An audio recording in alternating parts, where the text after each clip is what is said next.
Olá, exploradores do desconhecido. Sejam bem-vindos ao nosso canal, Desbravando o Desconhecido. Eu sou seu acompanhante nessa história assustadora e hoje mergulharemos nas sombras do inexplicável, explorando 4 contos fantasmagóricos que atravessam as fronteiras entre o sobrenatural e o cotidiano.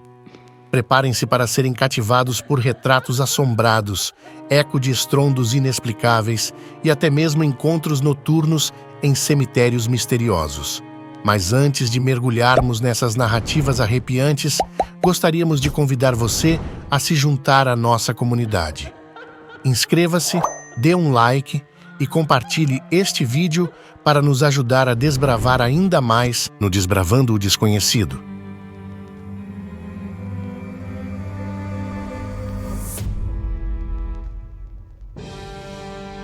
Retrato de Freiras, Frances Young. Em outubro de 1807. Um criado carregava uma bandeja de bebidas por Coldham Hall, uma casa elisabetana construída para a família católica Rookwood, quando se deparou com uma visão assustadora na escada para o grande salão. Na outra ponta do cômodo estava o retrato de 2 freiras, mas que agora pareciam andar em direção ao criado. O coronel Hammond, que alugava a casa, atribuiu o incidente à embriaguez do funcionário e uma tentativa desesperada de se desculpar pelos vidros que quebrou ao derrubar a bandeja no chão. No entanto, a estranha reputação do retrato das freiras foi transmitido para outras gerações. Em 1897. Coldham Hall foi vendido e seu conteúdo distribuído para vários cantos, mas o retrato das freiras lá permaneceu. Na década de 1970. O novo proprietário relatou que os retratos eram de fato amaldiçoados e trariam azar para a casa se fossem retirados. Então, em 2002. Quando Claudia Schiffer e Matthew Vaughn compraram o salão e mudaram os quadros de lugar, atividades paranormais supostamente passaram a pipocar pelos cantos.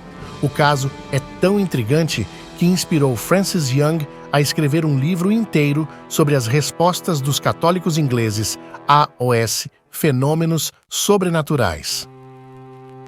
Estrondos ecoando, Laura Sanga. A casa de John Fawcett, em Yorkshire, sofria uma grande perturbação em março de 1707. Todas as noites, durante 3 semanas, um forte som de batidas ecoava pela casa, perturbando o sono de todos os presentes. Não havia uma explicação natural para o ruído, que muitas vezes até mesmo emanava pelo teto. Após uma sessão espiritual, os Fawcetts descobriram que se tratava do fantasma da avó de John, Madame Savage. Assim como outras histórias de espíritos contemporâneos, Madame Savage foi um membro da família que teria voltado com um propósito: cobrar os itens que não foram repassados para suas netas em seu testamento. John levou a notícia a sério e rapidamente viajou para recuperar a propriedade perdida. Na visão da historiadora Laura Sanga, professora da Exeter University, a dinâmica de gênero da história é muito perceptível e é possível que a assombração tenha sido criada pelas mulheres para intervir numa disputa de propriedade. Cemitério irlandês, Clodagh Tate. Próximo da cidade de Kilnalec, na Irlanda, fica o cemitério de Kil. Há muitos anos, uma coisa muito estranha aconteceu no local. Um homem chamado Harry O'Connell quebrou sua bicicleta em frente ao local enquanto tentava realizar uma viagem para Porticlare. Então, ele decidiu deixá-la em uma escada e atravessar os campos do recinto para encurtar sua viagem. Após realizar suas tarefas e retornar ao cemitério, O'Connell notou que sua bicicleta havia sumido. Primeiramente, ele imaginou que ela pudesse ter sido roubada e então foi cortar um pedaço de pau para usar como apoio até chegar em casa. Porém, ele se lembrou que era considerado azar cortar um graveto em um cemitério. Ao tentar retornar o galho, o homem quase foi atropelado por sua própria bicicleta, que estava sendo dirigida por uma senhora enquanto outro velhinho a empurrava. O grito de susto de Harry fez com que os ladrões fossem derrubados no chão e fugissem na calada da noite. Segundo a historiadora Clodagh Tate, Essa é uma história que emana os perigos de viajar à noite e o misticismo dos cemitérios. Você conhece a lenda do quadro do Menino Chorando? Todo mundo gosta de histórias inexplicáveis, e o chamado Quadro do Menino Chorando, pintado pelo italiano Giovanni Bragolin, acabou se transformando em lenda urbana durante a década de 80, justamente por estar envolto em uma aura de mistério. O artista, na verdade, se chamava Bruno Amadio e ficou famoso por retratar uma série de meninos e meninas chorosos. Como toda lenda que se preze, a do quadro de Amadio está recheada de contradições, eventos inexplicáveis, controvérsias e uma pitada de ocultismo. O artista chegou a frequentar uma academia de artes de Veneza, sua cidade natal, e uma das versões da lenda, que começou a circular na Inglaterra, conta que o quadro que acabou ganhando fama de amaldiçoado foi um retrato que Amadio fez do próprio filho. Versão inglesa. O garotinho morria de medo do fogo, e para fazê-lo chorar para a pintura, Amadio segurava fósforos queimando diante de seu rostinho. Ainda de acordo com essa versão da lenda, o menino teria falecido algumas semanas após a obra ser finalizada, e o artista, durante um incêndio terrível em sua casa, só para constar, segundo os registros, o italiano nasceu em 1911 e veio a falecer apenas em 1981. A lenda acabou se consolidando depois que o retrato do menino passou a ser produzido em série na Inglaterra, e diversos incêndios registrados no país foram atribuídos à maldição do quadro, que era um dos poucos itens encontrados intactos após os incidentes.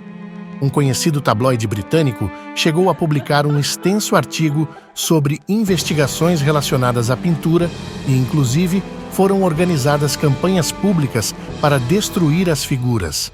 Além da história que circulou e foi consolidada pelo tabloide na Inglaterra, também existem versões não menos interessantes, incluindo as demais crianças retratadas por Bragolin.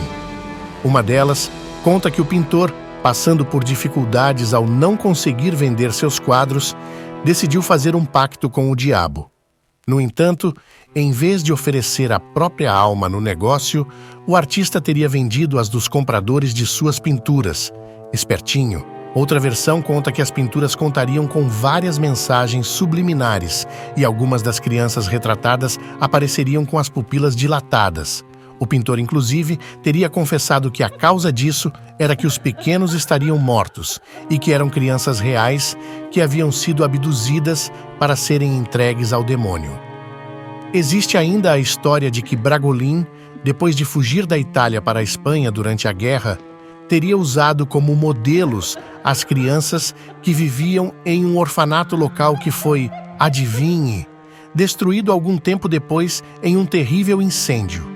Dizem também que o pintor teria pedido a todos os que tivessem obras suas que se desfizessem delas, e que teria inclusive dado uma entrevista a um famoso programa de variedades aqui no Brasil.